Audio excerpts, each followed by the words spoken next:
Welcome to the Creator Revealed. I'm Tim Standish. I'm a scientist who works for the Geoscience Research Institute. And we are so glad that you are joining us today. I'm Shelley Quinn. I'm here to represent the average person who's just going, woo, when he tells us these things. What we do in the first segment, the first 15 minutes, we will be talking about some scientific fact that I think you will find fascinating because we'll show how God, our Creator, is revealed in His creation. And then we'll come back with the second half to have a biblical application, a discussion of this. So please stay tuned for the entire program. What are we going to learn today? Well, we're going to learn something that many people have an incorrect view of. It's about fossils. People believe that fossils somehow or other are irrefutable proof of Charles Darwin's theory of evolution.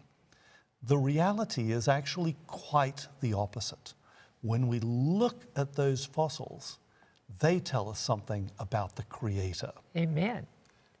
So before we actually get into that, I want to draw your attention to a text that was written by the Apostle Paul to the people in Ephesus. Okay. This is Ephesians 5:32. And Paul wrote this. He said, "This is a great mystery, but I speak concerning Christ and the church." The way I want to apply that text with fossils is like this. Fossils are remains of organisms that lived in the past. Unfortunately, we can't do time travel and go back and actually see what happened. So in many ways, they are a great mystery. They're a mystery, yes. And it's a mystery that is profound. Because we can't go back in time, Yes. we can't really know certain things about them. For example, we don't know what sounds fossil organisms made. So we don't know how a dinosaur sounded. He could have been Exactly. squeaky. He could have been squeaky, he could have been silent. He might have hissed like a lizard. We just don't know. And we cannot realistically know. We can speculate, and that's all. So let's look at a dinosaur. Okay. I've got a great dinosaur here. Oh, This is the tallest dinosaur that's known. And when you look at that, it's pretty big. In fact, it's about 13.27 meters tall. 40 feet? About 40 feet, yes. Well, a meter is a little bit over a yard. It's about 39 inches. So we're talking about a very tall creature. Very intimidating to meet him when you're out picking berries, I'm sure. Yes, you know, I think I probably wouldn't want to get trodden on by him. But the good news is this particular dinosaur, like many other dinosaurs, they're commonly vegetarian. Obviously, there are meat-eating dinosaurs. We all know about T-Rex and dinosaurs like that. But no, this was a vegetarian and probably ate an awful lot of vegetables, let's put it that way. When I look at something like this, a word comes to my mind, and it's a great sounding word. I love the way it comes off your tongue. It's teleology. It sounds like something you might do in the afternoon in England. Yes. Yes, morning teleology and afternoon teleology, but it means something quite different. It's built off the root word tele, something out there, something a long way away, like a telescope. You're looking at something far away.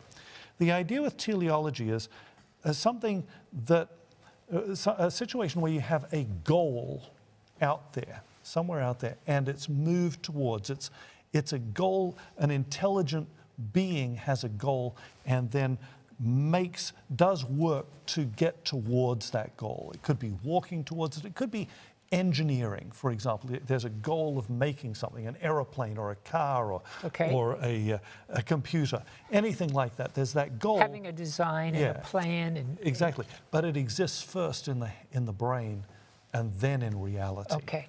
Yeah. So that's the idea. Now, fossil organisms, like living organisms, had complex integrated systems that were necessary for their survival. Circulatory systems, muscle systems, skeletal systems, nervous systems, all of those had to work together. That's an indicator that there was some sort of teleology involved. Someone was working towards the goal of making a dinosaur. And so somebody anticipated their need, the dinosaurs' need, or the other fossil organisms' need, and thought of a solution to every problem that needed to be solved for them to live. Okay. That had to be solved first before they could come into existence. It's not something you could muddle your way towards. Once you have the dinosaur, you might be able to have it grow a little bit bigger or a little bit smaller or something like that. But the basic systems all had to be in place first. Especially for that big dude. Oh my, if he's going to yes. pump yeah. his circulate. In our experience, only intelligence is capable of doing this, having that plan and integrating everything and making it happen. So teleology is something we can look at in all living things, but we can also see evidence of it in fossil things. So when we talk about that incredibly tall dinosaur, we can see that there was some teleology involved, some intelligence involved in its production, in making it, in creating it. And we can do that by looking at a modern organism, the tallest living animal. Giraffe. Giraffe, right. Now, a really tall giraffe would hit about 6 meters. So it's pushing about 20 feet, a little less than 20 feet. And there are all sorts of things, design things we could talk about with giraffes, but let's look at a problem that they have to solve, an engineering problem that would also have been solved by the dinosaur. So let's see how they solve it. It's called hydrostatic pressure. This is basically the problem that they face when they're trying to get blood up to the top of their head. When you're pumping blood up, obviously their heart is down in their body. It's going against gravity. It's going against gravity. It's pumping it up there. So the blood has to go up about 3 meters. That's about 10 feet that it has to go. That's a lot of weight of blood that you've got to push up. Yes. So therefore, you've got to have very high blood pressure if you want to do that. And when you look at the numbers, it's quite shocking, really. 280 over 180 is their normal blood pressure. A human being with blood pressure that high would not have it for very long. Well, exactly. Our blood vessels would explode under those circumstances. So they have to have very strong blood vessels. They've got very strong blood vessels, right. And of course, that also means that they must have a very powerful heart. Now, some people used to think, oh, that means they have a really huge heart, but they don't. They have a heart that, on the outside at least, is about the same size as you would expect for an animal of their size. I've always heard that giraffes had large hearts, but that's not... They really don't. But what they do is they have very thick walls on their heart. So the heart is a muscle, right? And the muscle, there's a lot of muscle there, which means that inside that space, the ventricles where the blood flows in and then is squeezed out under pressure as it's pumped out, the ventricles are actually quite small. So that means that every time they squeeze, it's just a little bit of blood that goes out. So, but they have to put out a lot of blood. So what can they do? Go fast. That's right. They can pump fast. So their heart beats very, very fast relative to ours or other organisms. So they have this rapid heartbeat. And then finally, they have a really interesting problem because we've been talking about getting the blood up to the top, right? Up to the top of their head. But what happens to that blood that went all the way down to the bottom? It has to come back up from the tip of their foot all the way back up into their body and back to their heart.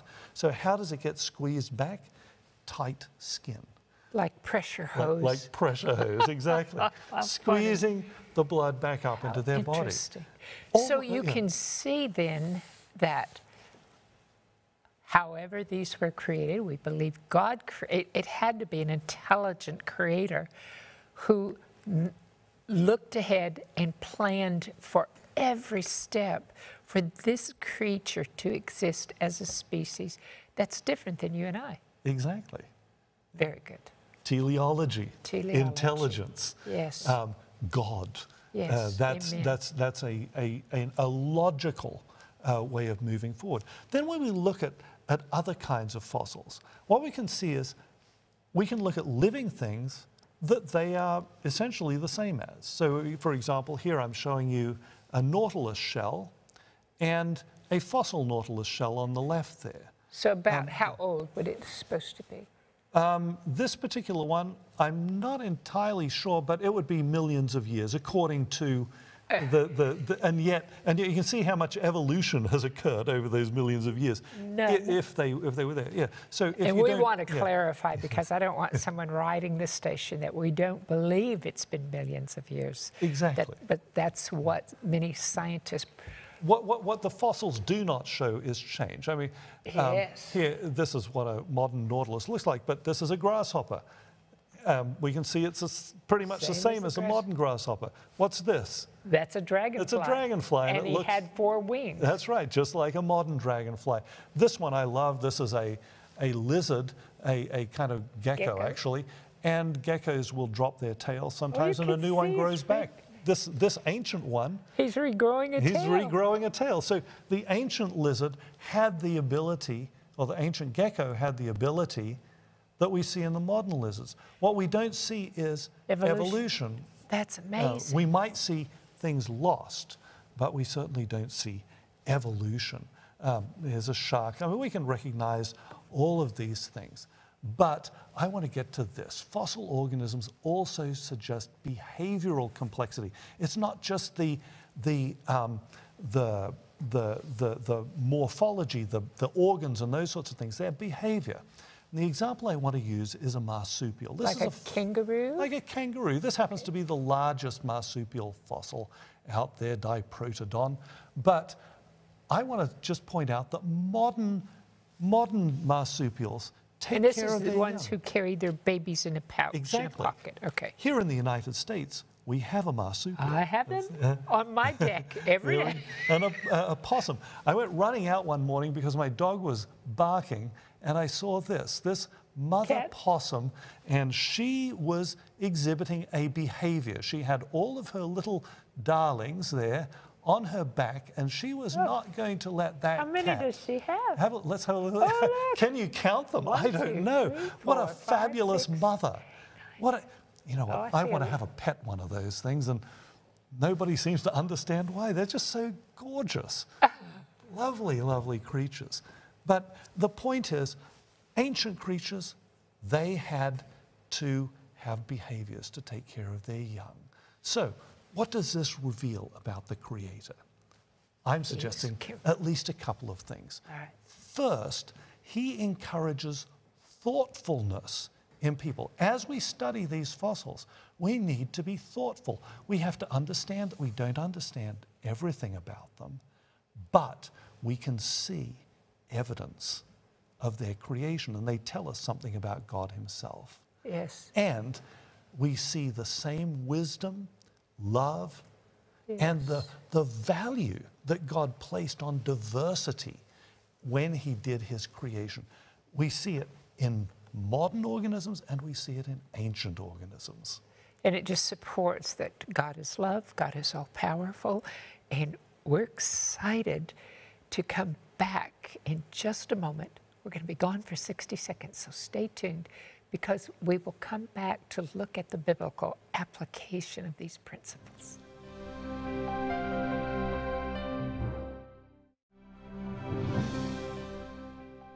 Welcome back to The Creator Revealed. I was telling Tim, I don't know if it is his doctorate in biology or if it is his accent that makes him look so intelligent. But guess what? We've got his boss with us today, and now you've got some competition. You want to introduce Well, us? you know, it's fun working at the Geoscience Research Institute because I have a group of colleagues who are so interesting and know so much. Trust me, we keep one another humble. I'll bet. and it's enjoyable to discuss the very things that we are talking about in this The Creator Revealed series. Now, up until this point, in this particular episode, we've been talking about design in fossils, but I've been concentrating mainly on dinosaurs and the idea that, hey, you know, we find organisms living today, they look designed, and we find fossils of those same organisms.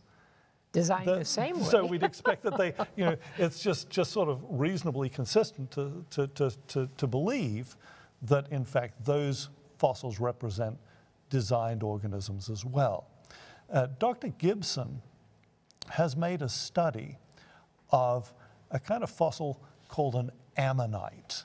Now that sounds like something from the Bible. It does. But let's let him explain these to us a little bit. Welcome, Dr. Gibson. Thank you. I just happen to have here with me a fossil ammonite shell. It's interesting. It looks sort of like a snail. Yeah, except it's kind of flat. There's some flat snails too. Yeah, it's almost like a snail is. Notice that it has a spiral shape to it. You notice that spiral there? That's kind of cool. I kind of like the shape of this. It reminds me of a chambered nautilus, which you probably have heard about not long ago. There's some differences between the nautilus and the ammonite. So they're different kinds of things, but there's a lot of similarity too. I just have this little toy here that illustrates what the thing looked like. If I can get it here where you. So it looks a little bit like a squid or an octopus. Yes. Yeah, in fact, it is like a squid or an octopus with a shell on it. It's kind of an unusual thing. But notice that spiral shape again. And I kind of like that spiral shape. It's interesting. And one of the interesting things about it is it has a mathematical basis. There's an actual, you can write an equation for a spiral. And I think, wow, that got created by a great mathematician. Amen. It's great to think that God is such a genius at mathematics, not just because of the spiral of this, of course, but because mathematics is found throughout nature. Yeah, that's really kind of a remarkable thing that in all living things we find that mathematics can describe things that. Yes. That, I mean, why do they have to? Why does it have to be that way? Well, it probably doesn't. It's just that mathematics is the basis of the universe, apparently, but also in living things. Quite incredible.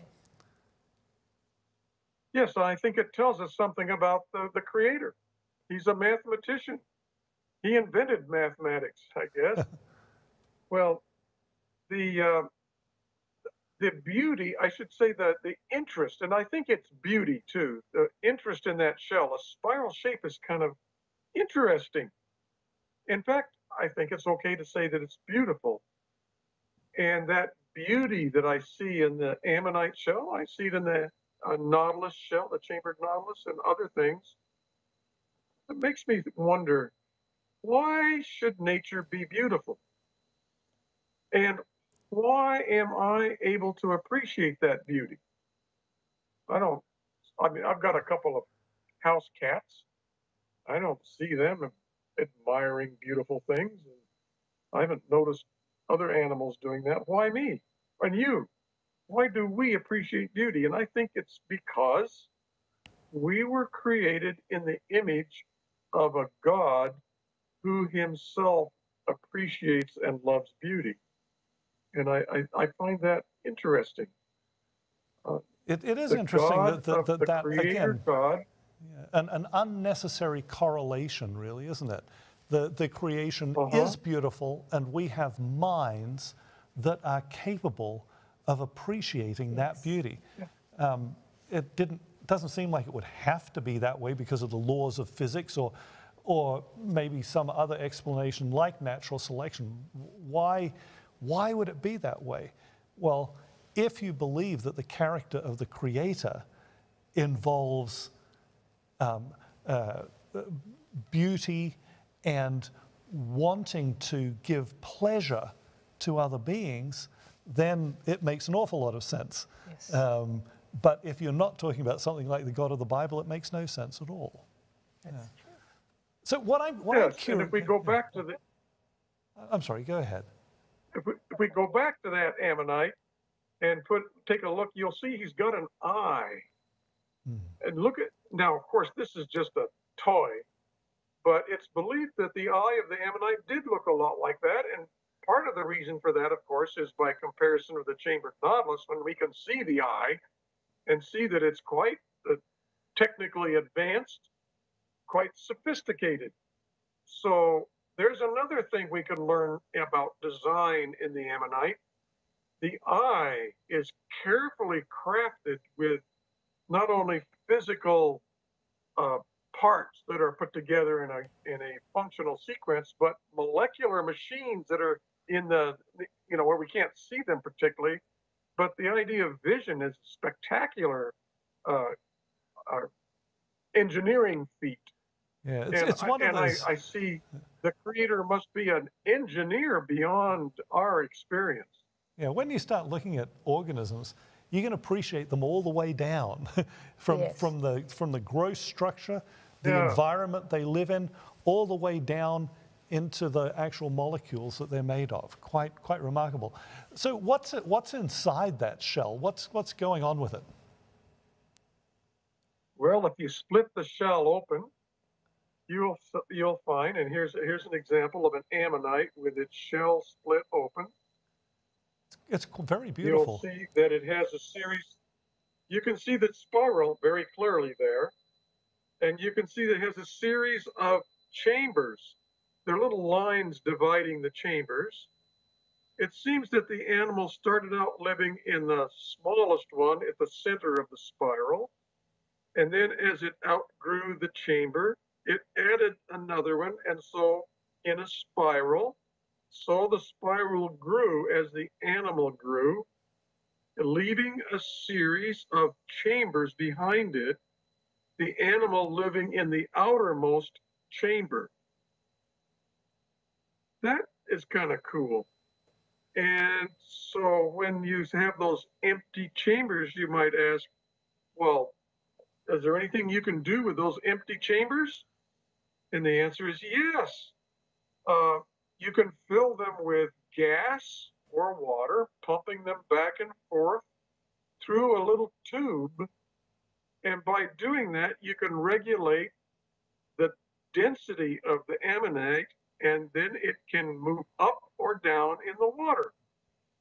And so it could control the buoyancy, its ability to move up and down in the water, by controlling the amount of gas in these little chambers.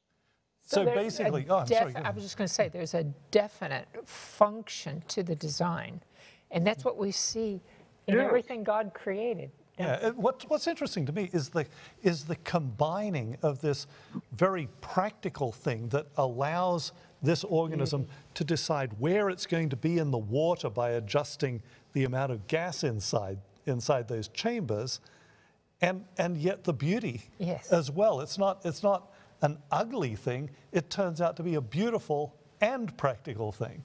Form and function going together. Yes. And then if you could imagine this shell with an animal in it, the animal living near the end here, probably in a chamber that isn't preserved here, but then that means all these other chambers are filled with gas. So that would tell you that the chambers filled with gas would be uppermost in the water.